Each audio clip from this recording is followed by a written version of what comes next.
Rachel was a very good soul, and that hurts me because whoever took her took somebody that could make a huge contribution to this world. This is the last morning Rachel Cooke was ever seen. On January 10th, 2002, the 19-year-old left her parents' home in Georgetown, Texas for a routine run. She was spotted just 200 yards from the door, so close to safety, but she never returned. What followed was one of the largest missing person investigations in Texas history, and more than 2 decades later, the FBI still lists her as missing.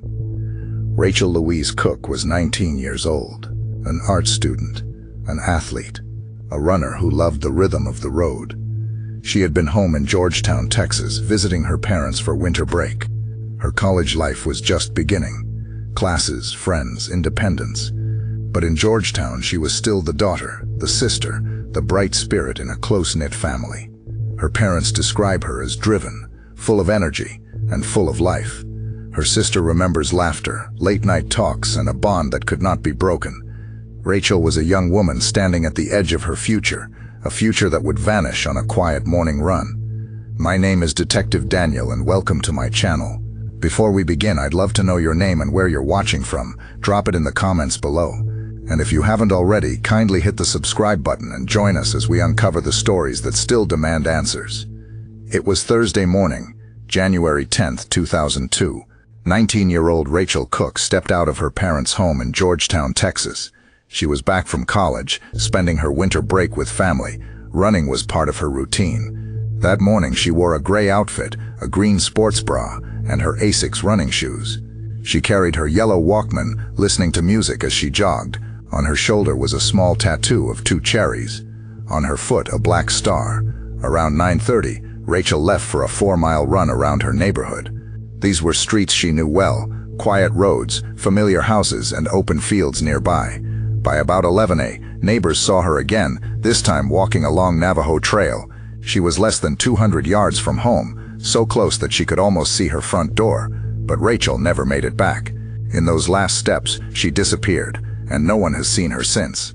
Rachel was almost home. Witnesses saw her walking along Navajo Trail, the last stretch of her 4-mile run. From there, she was less than 200 yards away.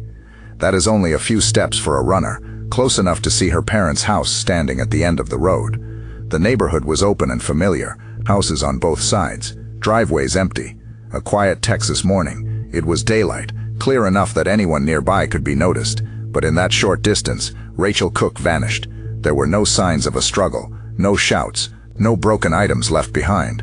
It was as if she was lifted out of her own street and erased. The place where she should have been safest, right outside her family's home, became the spot where she was last seen alive. When Rachel did not come back from her run, her parents knew something was wrong. She was a careful young woman. She always finished her routine. Minutes turned into hours, and the fear grew heavier inside the Cooke home. The call went out to police. Officers arrived quickly, beginning with the simple questions. When did she leave? What was she wearing? Where was she last seen? Then the search began. Deputies canvassed the neighborhood, knocking on doors, asking neighbors if they had seen anything unusual. Roadblocks went up at the entrances of the subdivision. Every car checked, every driver questioned. By nightfall, the search expanded. Volunteers from the community joined in, walking fields, checking creeks, scanning fence lines. Dogs were brought in to follow her scent. Helicopters circled overhead, searching from the sky. It seemed impossible. A teenager had vanished in broad daylight, in a quiet neighborhood where nothing like this had ever happened. The town of Georgetown was in shock. Rachel Cooke was gone, and no one could understand how. The Williamson County Sheriff's Office took command of the case. This was no longer a missing person call that might resolve itself in a few hours. Rachel Cooke was gone, and the clock was already against them. The FBI joined quickly, bringing federal resources into Georgetown. The investigation escalated from local concern to a full-scale search effort. Tips began to pour in. Neighbors spoke of vehicles they did not recognize, cars moving slowly through the subdivision, drivers watching. Reports of suspicious men in the area were logged, each one adding to the growing list of leads. Within days, sketches were released. Drawings of men seen loitering near the neighborhood. Images meant to jog memory, to spark recognition. But for every sketch and every tip, there was no solid break. Rachel's trail had ended within sight of her home, and detectives were left with possibilities, too many, and none that brought her back. One lead stood out in the early weeks of the case, a white or blue Pontiac Trans Am, with racing stripes seen moving through the neighborhood that morning. Several witnesses described the car, some even certain they had seen it more than once. Rumors spread quickly. Some residents claimed Rachel had been spotted near a vehicle, speaking with young men inside. Others thought she may have paused on her run, approached the car, and then never walked away again. Detectives tracked every Trans Am they could find. They went door to door, writing down license plates, questioning owners, and searching for evidence inside the cars. Dozens of interviews followed, neighbors, workers, passers-by, but every search ended the same way. No trace of Rachel, no proof that the car was involved. The promising lead dissolved into another dead end, and investigators were left facing the same question that haunted her family. How could Rachel vanish in daylight, so close to home with nothing left behind but silence? Days turned into weeks, and the Cooke family stood before cameras, begging for their daughter's safe return. Her parents pleaded at press conferences, their voices breaking as they asked the public for help. They spoke directly to Rachel, holding on to the hope that she could still hear them. Georgetown was shaken. This was a quiet, suburban community. Families raised children here. Doors were left unlocked. Neighbors waved at one another across the street. The idea that a young woman could vanish in broad daylight unsettled everyone. Local stations covered the story every evening. Reporters crowded the family's front yard. Soon national networks carried Rachel's face, spreading her story beyond Texas. But with the attention came theories. Some believed a stranger had driven into the neighborhood and snatched her in a matter of seconds. Others whispered it had to be someone local, someone who knew the streets, knew her route, and struck when she was most vulnerable. Through it all, the family's voice never faded. They wanted Rachel back, and they wanted answers. In 2006, 4 years after Rachel Cooke vanished, a shocking twist hit the case. A Texas inmate named Michael Keith Moore came forward. From behind prison walls, he confessed to killing Rachel. Moore gave details, claims about where, when, and how it happened. Detectives listened closely, chasing the possibility that the mystery was finally ending. For a moment, hope flickered that Rachel's family might find the truth. But the story unraveled. Moore recanted, pulling back every word. No evidence matched his claims. The case against him collapsed. False confessions are not rare in high-profile cases. Some do it for attention, others to bargain for favors inside prison. Whatever his reason, Moore's words led investigators down another dead end, while Rachel remained missing. By 2018, 16 years had passed since Rachel Cooke disappeared. The case had grown cold, with leads followed, tips exhausted, and hopes raised only to be crushed. Then came a moment that seemed different. Investigators announced they had located a car in Dallas, a white Pontiac Trans Am. Not just any vehicle. This was the same make and model repeatedly mentioned by witnesses in 2002. Residents of Rachel's neighborhood had described seeing it circling the streets on the morning she vanished. Some recalled young men inside, watching. Others believed Rachel had been standing near a similar car only minutes before she disappeared. The discovery of the Trans Am was no small detail. For detectives, it meant one of the oldest and most consistent witness reports might finally be tied to physical evidence. The car was transported, examined, and searched top to bottom, and inside investigators found what appeared to be blood. That single detail ignited a storm. News outlets across Texas picked up the story. National coverage followed. Headlines asked the same question. Had investigators finally found the vehicle that carried Rachel away? For the Cooke family, the announcement reopened wounds that had never truly healed. After 16 long years, they were told there might be proof that their daughter had been inside that car, proof that someone had taken her. The process was painstaking. Samples were collected, packaged, and sent for forensic testing. Experts worked in laboratories, searching for a DNA match that could connect the trace to Rachel. In the meantime, the public waited. Each update carried weight. For many, this was the first time in years the case felt alive again. But as weeks turned into months, the momentum slowed. When results finally returned, the news was devastating. The blood evidence was inconclusive. No confirmed match to Rachel. No link that investigators could rely on in court. And without that link, the white Pontiac Trans Am became just another car, suspicious. Yes, but not enough to prove involvement. The hope that had surged so suddenly drained just as fast. The family was forced once again to absorb disappointment. The media that had fueled expectations now reported the letdown. Another lead had collapsed under the weight of testing. Another chance at truth had slipped away. And this is the pattern of cold cases.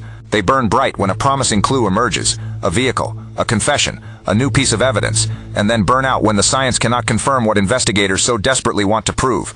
For Rachel's case, the 2018 break was a cruel reminder. Even when witnesses point to the same car, even when technology is brought to bear on possible blood evidence, even when hope reaches its peak, the results can return empty. The Trans Am had once been a symbol of answers. After testing, it became a symbol of frustration, and Rachel's story remained exactly where it had been since January 10, 2002, unsolved, unfinished, and unbearable for those who loved her most. In 2021, nearly 2 decades after Rachel Cooke disappeared, the Williamson County Sheriff's Office made a new public appeal. Investigators asked for information about a man they described as an associate connected to Rachel's case. He had lived in the Georgetown area around 2002 and worked in the horse and cattle industry. What made the appeal striking was the detail that this man was reportedly speaking about the case, using the third person as if he knew more than he should. This request marked a shift. For years, tips had focused on suspicious cars, unknown men, and false confessions. But now detectives were pointing the public towards someone specific, someone who may have been close enough to the community to blend in, yet distant enough to avoid suspicion at the time. Theories about what happened to Rachel had always circled back to a few possibilities. One theory suggests a local predator, a person who lived in the neighborhood or nearby, who knew the streets, the routines, and saw opportunity when Rachel ran past. Another theory points to a transient worker, someone connected to construction or ranching, passing through Williamson County with no ties that could be easily traced. Still another possibility is more personal, that Rachel may have known her abductor casually, just enough to stop for a brief moment, not realizing the danger that stood in front of her. Each theory carries weight, each fits the narrow window of time in which Rachel vanished, yet none has ever been proven. The FBI continues to support the case, listing Rachel as missing and offering a reward of up to $50,000 for information leading to her recovery. That reward is not just money, it is an invitation for anyone holding a piece of truth to finally come forward. Over the years, detectives have stressed that even the smallest detail, a memory of a car, a name overheard, or a story told in passing, could be the key to unlocking what has remained hidden for more than 20 years. The public appeals, the sketches, the theories, all of them show how an investigation adapts when answers remain out of reach. For Rachel's family, each new lead is another chance to hope and another risk of heartbreak. For investigators, it is a reminder that the person responsible may still be walking free, shielded by silence, or protected by the passage of time, and so the theories remain on the table. A predator from within the neighborhood, a stranger passing through, or someone Rachel knew only in fragments, whose name has never been tied to her disappearance. None have been ruled out, none have been confirmed, and the search for Rachel Cooke continues. 2 decades of investigation have narrowed Rachel Cooke's disappearance to several theories. Each one offers a different picture of what could have happened in those last 200 yards. The first is the possibility of a stranger abduction. The idea that someone unknown to Rachel entered the neighborhood that morning with intent, perhaps driving the Trans Am that witnesses remembered, perhaps circling the area, watching for a moment of vulnerability. Stranger abductions are rare, but when they occur they are often swift and violent. It takes only seconds. A runner slowed by fatigue, a car stopping suddenly, a door pulled open, and the victim gone before anyone can react. The second theory is more personal, that Rachel was targeted, not by chance but by someone who knew her routine. Investigators considered whether she had a casual acquaintance, someone she had met at school, through friends, or even in the neighborhood, someone she did not fear. A familiar face could have been enough to make her pause, lean toward a car window, or even approach without hesitation. If that was the case, her disappearance was not random, it was planned. A third possibility is that she was lured. Witness accounts mention Rachel near a vehicle. Some believe she might have stopped to speak with young men inside. If she was invited to step closer, perhaps offered a ride, asked for directions, or called by name, she may have leaned in just long enough to be pulled inside. The speed of such abductions leaves little behind. No shouts, no visible struggle, no chance for witnesses to intervene. What has never held weight is the idea that Rachel staged her own disappearance. She had plans, school, friends, a family who knew her habits and personality. There was no evidence of preparation, no history of running away, no indication she wanted to leave. For investigators, that theory was quickly dismissed. Rachel Cooke did not choose to vanish. To understand what might have happened, detectives turn to criminal profiling. Offenders who target joggers often operate on opportunity. They seek isolated stretches, moments when the runner is distracted by music or fatigue, and when no one else is close enough to see. Many of these offenders are repeat predators, driven by impulse, but skilled at finding openings in everyday routines. Profiles show 2 types of offenders, the organized and the disorganized. The organized predator plans carefully, scouting routes, choosing times when a victim is most exposed, using a vehicle to strike quickly and escape unnoticed. The disorganized offender acts on impulse, seizing a chance encounter without preparation. Both patterns fit the timeline of Rachel's last morning. For Rachel, daylight should have been her protection. She was on familiar streets, in a safe neighborhood surrounded by homes. But statistics show that even in those settings, predators can strike. Joggers are visible, predictable, and alone. Each theory, the stranger, the targeted acquaintance, the luring vehicle, remains on the table. None has been proven, none fully dismissed. What ties them together is the chilling fact that Rachel's disappearance happened in seconds, without evidence left behind. For investigators, it is less about which theory is most likely, and more about which one will finally lead to the truth. For Rachel's family, every possibility carries the same unbearable weight that someone chose her in that moment and took her away.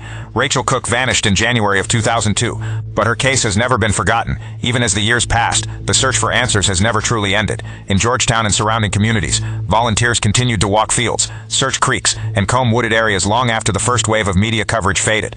Flyers with Rachel's face stayed posted in windows, in schools, in shops. Neighborhoods organized search parties, even years later, hoping that some overlooked piece of evidence might finally surface. For many residents, the image of a runner disappearing in daylight became impossible to ignore. Law enforcement has also refused to let the case die. Cold case investigators periodically pull the files, reviewing every witness statement, every tip, every detail. Advances in forensic technology have given new life to old evidence. Items once impossible to test are now being re-examined with modern methods. DNA, once limited to basic matching, can now be expanded through forensic genealogy, searching not only for a direct match, but for distant relatives that might identify an unknown suspect. Across the country, genealogy has solved decades-old mysteries, and Rachel's case remains under the hope that one day it too could benefit. But perhaps the most powerful force keeping Rachel's name alive has been her family. Her parents, her sister, and extended relatives have never stopped pushing. They founded the Rachel Alert Network, an organization dedicated to missing persons, created in her honor. Through public speaking, vigils, and events, they have shared her story not just as a case, but as a call to action, reminding every listener that safety, awareness, and vigilance can save lives. The Cooke family has stood before crowds, year after year, reliving their pain in the hope that it might prevent another family from enduring the same loss. They have spoken at schools, at conferences, and at memorial events, always returning to the same message: Rachel mattered, and she still matters, even when leads collapse. Even when tips turn to dust, even when hope feels faint, the search does not stop. For the investigators, there is always another file to revisit, another test to try, another person to interview. For the family, there is no choice. Searching for Rachel is not an option. It is their mission, their duty, and their promise. And so, more than 2 decades later, the search continues. It may move slowly, it may shift in focus, but it has never ended, because Rachel's disappearance is not just a story in the past, it is a case still waiting for answers. Rachel Cooke's case is not isolated. Over the years, other young women, athletes, students, mothers have vanished while doing something as ordinary as going for a run, and each case carries echoes of Rachel's disappearance. In 20-year-old Molly Tibbetts left her home in Brooklyn, Iowa for a summer evening jog. She was a college student, running through the quiet streets of her small town. Days later, when she did not return, a massive search began. Molly's body was later found in a cornfield. She had been abducted and murdered by a man who admitted to following her while she ran. In 2022, 34-year-old Eliza Fletcher, a teacher and mother of 2, set out before dawn for her morning run in Memphis, Tennessee. She was attacked and forced into a vehicle less than a mile from her home. Her body was discovered days later. The suspect had a history of violent crime, and investigators believe he targeted her while she was most vulnerable, alone, focused on her pace, unaware that danger was closing in. Both cases share striking similarities with Rachel's. Each woman vanished in daylight or near daylight hours. Each was taken during a routine jog on familiar streets, surrounded by neighborhoods that should have been safe. And in each case, the abduction happened in seconds. The pattern is clear.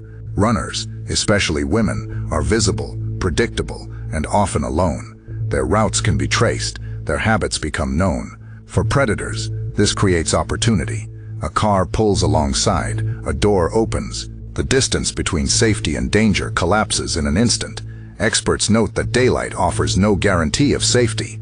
Offenders willing to strike do so because they know surprise and speed are on their side. A runner distracted by music, a stretch of road without witnesses, a routine that repeats each morning. These are vulnerabilities that predators exploit. Rachel's case fits this pattern all too well. A bright young woman, running a loop she had run before, in a quiet suburban neighborhood. It was routine, it was ordinary, and that is exactly what made it dangerous. The parallels do more than compare tragedies. They underscore how fragile safety can be, even in the most familiar places. For investigators, the cases of Molly Tibbetts and Eliza Fletcher provide insight into offender behavior, reminding them that predators who target runners are often opportunistic, mobile, and skilled at exploiting seconds of isolation. For Rachel's family, the parallels are painful. Each new case of a missing runner brings back the reminder that what happened to her has happened again. Different states, different years, the same pattern of routine turned into nightmare. It is not coincidence, it is a warning. Runners are among the most exposed targets, and for Rachel Cooke, that exposure may have been what gave her abductor the chance. Rachel Cooke's disappearance did more than devastate a family. It left a mark on Texas, shaping how communities think about safety, awareness, and the reality that even in quiet neighborhoods, danger can arrive without warning. In the years after 2002, her case was studied by law enforcement across the state. It showed how quickly an abduction can occur, how thin the line is between routine and tragedy, and how vital the first hours of response truly are. In training sessions and conferences, officers were reminded of Rachel's case, taught to treat every missing young adult as urgent, no matter the circumstances, because seconds lost could mean answers lost forever. Her name has also been carried forward by families of other missing children and teens. Advocates often point to Rachel's story when speaking to the public about vigilance, about the importance of reporting suspicious cars, unusual behavior, and small details that might otherwise be ignored. Rachel became an example of why no case should ever be dismissed as just a runaway or a misunderstanding. Through the Rachel Alert Network, founded by her family, her disappearance became a tool for awareness. Schools invited her parents to speak. Community events featured her story. Her face was shown not only as a reminder of what was lost, but as a call to prevent it from happening again. Media coverage also kept her legacy alive. Rachel's case appeared on national television, in documentaries, and across news articles that highlighted unsolved mysteries. Each program introduced her to new audiences, ensuring that even decades later, she was not forgotten. Viewers across the country heard her name, saw her photo, and learned how close she had been to safety when she vanished. For her family, this legacy is bittersweet. They would give anything to have Rachel back, to erase the tragedy that stole her future. But they have chosen to transform that pain into action, pushing for awareness, supporting other families, and demanding that Rachel's story continues to be told. 2 decades later, her disappearance still influences conversations about safety in Texas. It reminds parents to talk to their children, reminds communities to watch out for one another, and reminds investigators that every missing person matters. Rachel Cooke's legacy is not silence. It is a constant voice, urging vigilance, awareness, and the pursuit of answers. Though her story remains unfinished, its impact continues to shape lives far beyond Georgetown. She vanished within sight of her home. 20+ years later, her family still waits for answers. Rachel Cooke's story is a reminder that safety cannot be taken for granted, not even in daylight, not even on familiar streets. If you know something, no matter how small, report it. Contact the Williamson County Sheriff's Office or the FBI. A single detail could finally bring Rachel home. As this story closes, her face remains: a daughter, a sister, a runner who never made it back. Rachel Cooke is still missing,